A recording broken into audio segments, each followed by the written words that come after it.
भारतीयों को middle east से किस रास्ते से निकाल रही सरकार, जयशंकर ने राज्यसभा में बताया इंडिया का सेफ प्लान। विदेश मंत्री एस जयशंकर ने राज्यसभा में वेस्ट एशिया में जारी तनाव पर चिंता व्यक्त की है। उन्होंने कहा कि भारत ने हिंद महासागर में फंसे एक ईरानी जहाज को शरण भी दी है। जयशंकर ने अपने बयान में बताया कि मिडिल ईस्ट में फंसे भारतीयों को आर्मेनिया के रास्ते निकाला जा रहा है, उनके लिए स्पेशल व्यवस्था की गई है। विदेश मंत्री ने कहा कि खाड़ी में फंसे भारतीयों की सिक्योरिटी हमारी प्रायोरिटी है। ईरान के जहाज को भी भारत ने शरण दी है। उन्होंने सदन को यह जानकारी दी कि मैंने ईरान के विदेश मंत्री से 28 फरवरी और 5 मार्च को बात की है। ईरान के विदेश मंत्री ने कहा कि उनके 3 जहाज हिंद महासागर में थे। हमने ईरान के निवेदन पर एक जहाज को शरण दी है। इसके लिए ईरान ने धन्यवाद भी कहा है।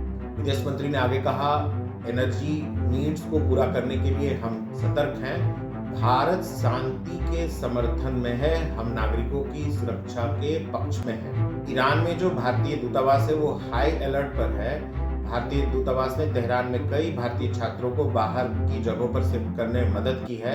ईरान में बिजनेस के सिलसिले में गए भारतीय नागरिकों को आर्मेनिया से भारत लौटने में मदद की गई है, यानी भारत सरकार ने उन्हें सपोर्ट किया है। जयशंकर ने यह भी कहा कि तेहरान में हमारी जो एम्बेसी है वो पूरी तरह वर्किंग है और हाई अलर्ट पर है। हम इस समय भारतीय समुदाय की मदद करने के लिए पूरी तरह तैयार हैं। खाड़ी देशों में फंसे भारतीयों की भी सरकार को चिंता है। पीएम इस डेवलपमेंट पर करीब से नजर रखे हुए हैं। बातचीत और डिप्लोमेसी ही एकमात्र विकल्प है। उन्होंने कहा कि भारत का मानना है कि तनाव कम करने के लिए बातचीत और डिप्लोमेसी को आगे बढ़ाना चाहिए। जयशंकर ने कहा कि हम चाहते हैं कि वेस्ट एशिया स्थिर रहे, स्टेबल रहे। लाखों भारतीय खाड़ी देशों में हैं, हमें उनकी चिंता है। विदेश मंत्री ने फिर दोहराया कि भारत शांति के पक्ष में है, पीस चाहता है। गल्फ रीजन में 1 करोड़ भारतीय रहते हैं और इनकी सिक्योरिटी को लेकर सीसीएस की बैठक में भी चिंता जताई गई थी। इसके अलावा एक और अपडेट आपको कर देते हैं। मिनिस्ट्री ऑफ सिविल एविएशन जो है वो वेस्ट एशिया में जो आवाजाही पर प्रभाव पड़ा है, जो फ्लाइट की आवाजाही पर, उस पर लगातार नजर रखे हुए है और जरूरी कदम उठा रही है ताकि सेफ्टी और सिक्योरिटी के साथ जो है वो फ्लाइट का जो ऑपरेशन हो वो कंडक्ट हो और जो भी यात्री हैं सुरक्षित वापस आ जाए।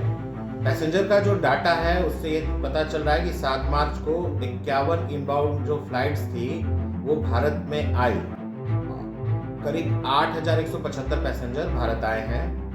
8 मार्च को air India express, Indigo, spice jet और आकाशा ने करीब 49 फ्लाइट जो है वो एयरपोर्ट से दुबई, अबू धाबी, मस्कट और जेदा के लिए भेजी है, ऑपरेशनल थी।